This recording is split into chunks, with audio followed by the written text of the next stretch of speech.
말씀 찾도록 하겠습니다. 말씀은 욥기 31장 16에서 23절 말씀입니다.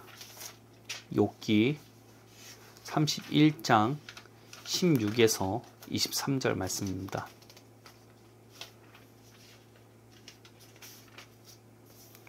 다 찾으셨으면 우리가 교독하여서 읽도록 하겠습니다. 내가 언제 가난한 자의 손을 막았구나. 과부의 눈으로 하여금 실망하게 하였던가. 남한 자 내 떡덩이를 먹고 고아에게 그 조각을 먹이지 아니하였던가. 실상은 내게 젊었을 때부터 고아 기르기를 그의 아비처럼 하였으며 내가 어렸을 때부터 과부를 인도하였노라. 만일 내가 사람의 의복이 없이 죽어가는 것이나 가난한 자가 덮을 것이 없는 것을 못 본 채 했다면, 만일 나의 양털로 그의 몸을 따뜻하게 입혀서 그의 허리가 나를 위하여 복을 빌게 하지 아니하였다면, 만일 나를 도와주는 자가 성문에 있음을 보고 내가 주먹을 들어 고아를 향해 휘둘렀다면, 내 팔이 어깨뼈에서 떨어지고 내 팔뼈가 그 자리에서 부스러지기를 바라노라. 나는 하나님의 재앙을 심히 두려워하고 그의 위엄으로 말미암아 그런 일을 할 수 없느니라. 아멘. 오늘 선포하고자 하는 메시지는 하나님의 목적이 이루어지게 하라라는 제목으로 말씀을 선포하고자 합니다. 욥은 하나님께서 인정한 사람이었죠. 사탄 앞에서도 하나님께서는 욥을 자랑하실 수가 있을 정도였습니다. 그리고 이러한 욥이 어떠한 경건한 삶을 살았는지에 대해서 오늘 우리가 읽은 이 본문을 통해서 엿볼 수가 있었습니다. 욥은 젊었을 때부터 고아를 기르고 과부를 도왔다고 합니다. 그런데 야고보 사도는 이러한 고아와 과부를 돌보는 삶을 경건한 삶이라고 말하고 있죠. 야고보서 1장 27절 말씀 제가 읽어드리도록 하겠습니다. 하나님 아버지 앞에서 정결하고 더러움이 없는 경건은 곧 고아와 과부를 그 환난 중에 돌보고 또 자기를 지켜 새 속에 물들지 아니하는 그것이니라. 즉 욥은 하나님께서 정말로 바라시고 원하시는 경건의 모습을 갖추고 있었다는 것입니다. 그렇게 하나님께서는 욥을 자랑스럽게 자랑하실 수가 있었던 것입니다. 하나님께서 정말로 바라는 삶의 모습을 욥이 살고 있었다는 것입니다. 근데 우리가 생각하는 경건과 욥의 삶에서 보여주는 경건은 좀 다를지도 모르겠습니다. 우리는 경건하면 어떤 것들이 생각납니까? 속세를 벗어나서 기도만 하고 종교적인 생활만 하는 것을 생각하지 않습니까? 실제로 교회 역사를 본다면 이러한 경건 운동 중에서 하나 기도원 운동이 있었습니다. 기도원 운동은 속세를 벗어나서 종교 생활만 하는 것이 이런 기도원 운동이었습니다. 이와 같이 사람들은 경건한 삶 하면 속세를 벗어나 오직 종교적인 활동만 하는 것을 경건한 삶이라고 생각을 합니다. 그런데 성경에서 말하는 경건한 사람들의 특징과는 무척 차이가 있다는 것입니다. 경건한 사람은 욥과 같이 고아를 기르며 과부를 돌본다는 것입니다. 물론 욥은 기도 생활을 했겠죠. 하나님께 드리는 예배를 열심으로 드렸을 것입니다. 그런데 그는 종교적인 삶에만 치중한 삶은 아니었다는 것입니다. 자신의 사업도 하면서 살았습니다. 속세를 벗어난 삶이 아니라 어떻게 보면 이 땅 가운데서 세상 속에서 하나님의 영광을 돌리는 삶을 살았다는 것입니다. 즉 진짜로 경건한 삶이란 세상 가운데서 세상에 물들지 않고 고아와 과부를 돌보는 삶이 경건한 삶을 살아가는 삶의 모습이었다는 것입니다. 예수님께서는 율법을 하나님 사랑, 이웃 사랑으로 요약하셨죠. 그리고 이것이 모든 성경의 목적이 되심을 드러내셨습니다. 즉 성경이 우리에게 주어진 목적은 하나님을 사랑하고 이웃을 사랑하게 하는 삶이라는 것입니다. 그런데 이러한 하나님의 목적이 곧 경건 아니겠습니까? 즉 성경이 주어진 목적인 하나님 사랑, 이웃 사랑이 곧 경건한 삶을 말하는 것이 되기도 한다는 것입니다. 하나님께서는 자신이 목적한 바대로 결과를 받기를 바라십니다. 이는 종교 지도자들에 대한 예수님의 책망에 통해서 잘 드러나죠. 예수님께서는 종교 지도자들을 향하여 열매 맺지 못하는 나무마다 찍어 불에 태워버리시겠다고 경고하셨습니다. 농부가 과일나무를 심는 이유는 무엇이겠습니까? 나중에 그 과일나무를 통해서 과일 열매를 맺으려는 게, 열매를 취하려는 게 목적이 아니겠습니까? 열매 맺지 못하는 과일나무를 어떠한 농부가 심고 가꾸겠습니까? 그런데 종교 지도자들에게는 그 열매를 아무리 찾아도 찾아볼 수 없었다는 것입니다. 그들에게는 하나님께서 원하시는 경건도, 성경의 목적이 되는 하나님을 사랑하고 내 이웃을 사랑하는 그 하나님의 목적 자체가 드러나지는 않았다는 것입니다. 종교 지도자들은 정말로 종교 생활을 열심히 했을지는 모르겠지만 그들에게 나온 열매는 하나님이 찾으시는 것이 아니었다는 것입니다. 한 예로 종교 지도자들의 열매를 잘 확인할 수 있는 때가 있었는데요. 예수님께서 안식일에 눈먼 자를 눈뜨게 하는 사건이었습니다. 분명 눈먼 자가 평생 눈을 떠보지도 못한 자가 눈을 뜨었다면 함께 기뻐하는 게 자연스러운 것입니다. 그러나 종교 지도자들은 안식일에 행한 이 기적을 오히려 정죄하기에 바빴습니다. 예수님을 오히려 이단시하고 예수님을 죄인이라고 칭하였으며 그 눈을 뜬 자가 예수님을 따르는 것 자체를 이단시해버렸습니다. 그것은 무슨 말입니까? 그들 안에서는 사랑을 찾아볼 수 없었다는 것입니다. 단 종교적인 형태와 틀만 남아있었다는 것입니다. 예수님께서는 그들에게 무서운 경고를 하시게 된 것입니다. 종교적인 모습만 가지고 하나님이 찾으시는 열매를 소유하지 못한다면 심판을 피하지 못하게 될 것이란 무서운 심판의 경고를 듣게 되었다는 것입니다. 경고는 종교생활 열심히 한다고 주어지는 것이 아닙니다. 정말 경고는 고아와 과부를 가까이 하고 새 속에 물들지 않는 것입니다. 그리고 그러한 삶이 하나님께서 우리에게 주신 성경의 목적대로 살아가는 것이라는 것입니다. 그런데 오늘날 우리에게 하나님께서 요구하시는 경건이, 하나님의 목적들이 잘 나타나고 있습니까? 하나님께서 찾으시는 열매가 우리 삶 가운데 나타나고 있는지를 곰곰이 생각해 봐야 된다는 것입니다. 저는 이 말씀을 준비하면서 참 기억에 남는 것들이 있었습니다. 그것은 예전에 제 교회에서 한 집사님이 계셨는데요. 그분은 자녀들이 많았기에 정말로 열심히 가정을 꾸려가셨던 분이셨습니다. 그런데 어느 날 일을 하시다가 정말로 어렵게 사는 가정에 대해서 알게 되었다고 합니다. 그래서 정기적으로 돕고 싶었던 마음이 있어서 그 가정을 조금씩 도와주었다고 합니다. 그런데 놀라운 것은 이런 선한 마음이 교회 안에 이제 알려지게 되었는데 거꾸로 꾸중을 받는 일이 일어나게 되었다는 것입니다. 그 이유는 무엇이었을까요?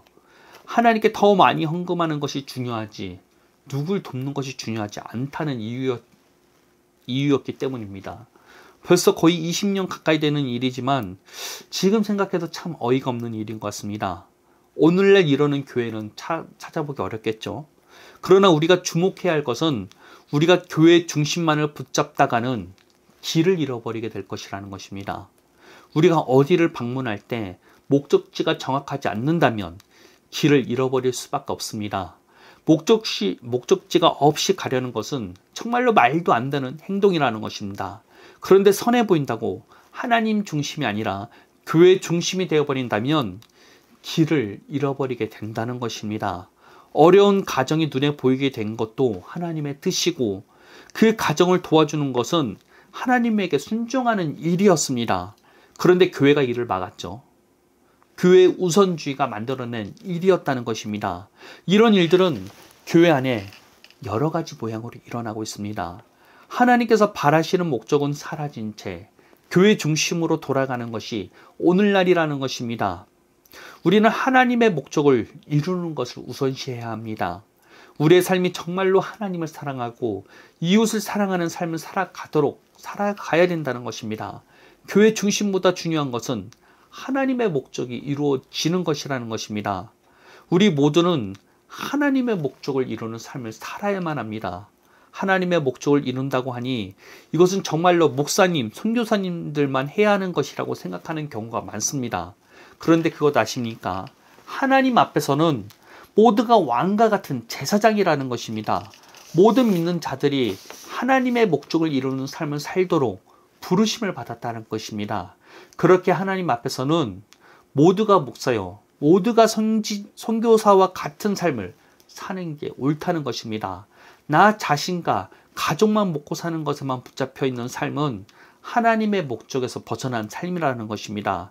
그러기 위해서 우리가 다시 회복되어야 될 것이 있습니다. 그것은 정말로 하나님을 사랑하고 그 하나님을 사랑하기 때문에 이웃까지도 사랑할 수 있는 영적인 상태를 회복해야만 한다는 것입니다.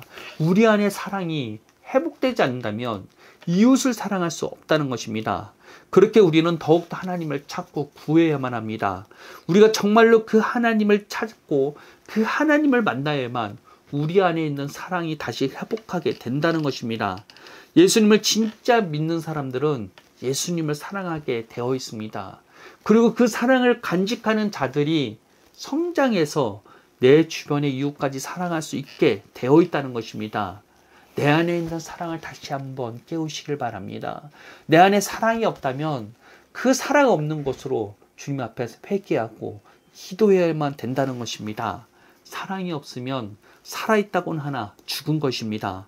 그 안에 다시 한번 사랑이 일어나도록 기도해야만 된다는 것입니다. 그래서 그 사랑이 더욱더 커져서 주님을 위해 어떠한 일이라도 가리지 않겠다는 결단이 내 안에서 나와야 된다는 것입니다. 그리고 실행하셔야 합니다. 그것이 우리의 부르심이며 하나님의 목적입니다. 욥은 그와 같은 삶을 살았습니다. 욥은 하나님을 사랑하기에 젊었을 때부터 고아를 기르다시피 했습니다. 과부를 모른 척하지 않았습니다. 그렇게 노인들도 욥이 들어오면 일어나 예를 표했고 그 당시 높은 지위에 있던 사람들도 욥 앞에 함부로 말을 하지 못했다고 합니다. 욥이 돈이 많고 권력이 강해서 받게 된 존경이었을까요? 그것이 아니라 그는 젊었을 때부터 하나님의 사랑을 실천하는 삶을 살았기에 사람들도 그를 특별하게 여기고 그를 사랑하였던 것입니다. 야고보가 말하는 경건은 이러한 삶입니다.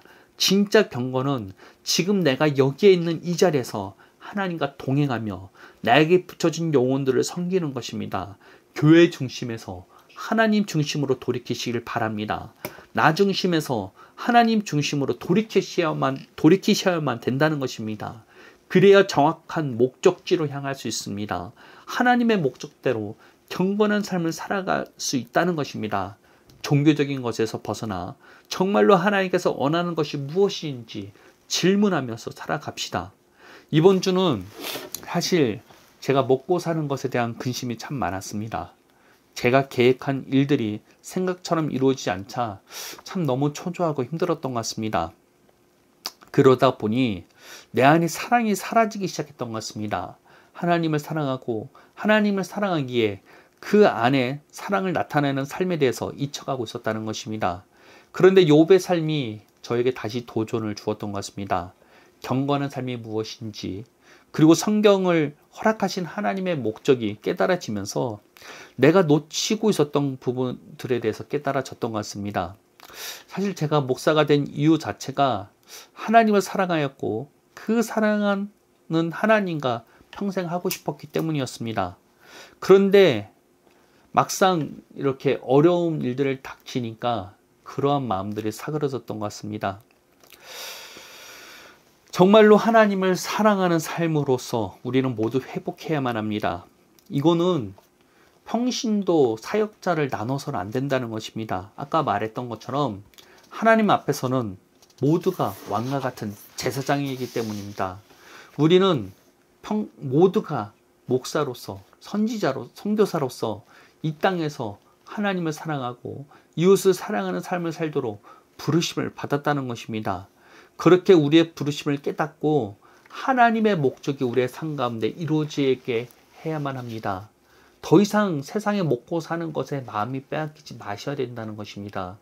우리가 정말로 이 땅 가운데서 사는 목적 자체가 진짜로 하나님을 사랑하고 그 하나님을 사랑하기에 하나님이 사랑하는 자들을 섬기는 것이 우리의 부르심이자 우리의 목적임을 깨달아야만 된다는 것입니다. 이전과 같은 삶, 정말로 나 자신만을 위한 삶, 그리고 교회 중심만을 위해서 교회의 이기적인 삶으로서 살아갔던 모든 것을 돌이키시고 정말로 내 삶 가운데 하나님의 목적이 이루어지도록 살아가시길 바랍니다.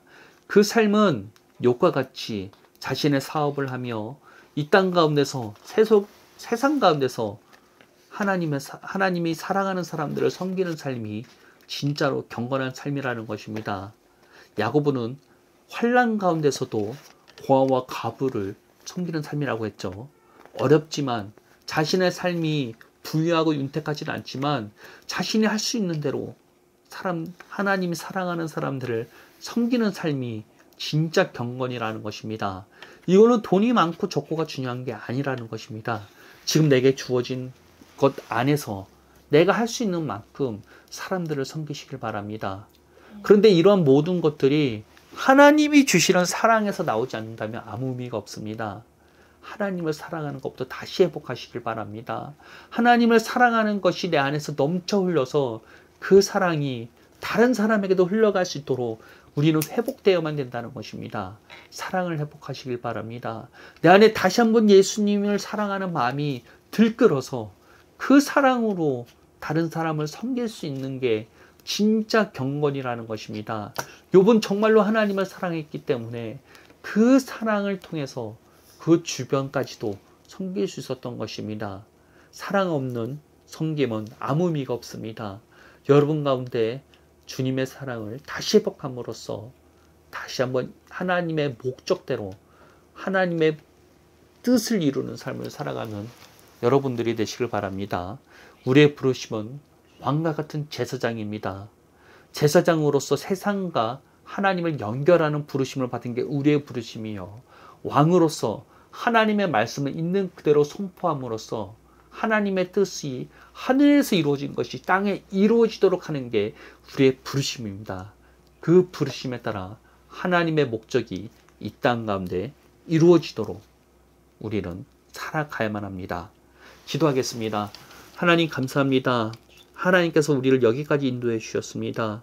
우리는 먹고 사는 것에 바빠서 우리의 마음이 너무나 빼앗길 때가 많습니다. 그럴 때마다 우리가 정신 차려서 정말로 하나님을 사랑하고 하나님의 인도함을 받을 수 있도록 우리를 이끌어 주옵소서. 교회 중심이 아니라 하나님 중심인 사람이 될 수 있도록 하여 주옵소서. 하나님을 사랑하는 마음이 내 안에 들끓어서 그 사랑으로 내 주변에 있는 하나님이 사랑하는 사람들도 섬길 수 있는 우리를 될 수 있도록 이끌어 주옵소서. 예수님의 이름으로 기도합니다. 아멘.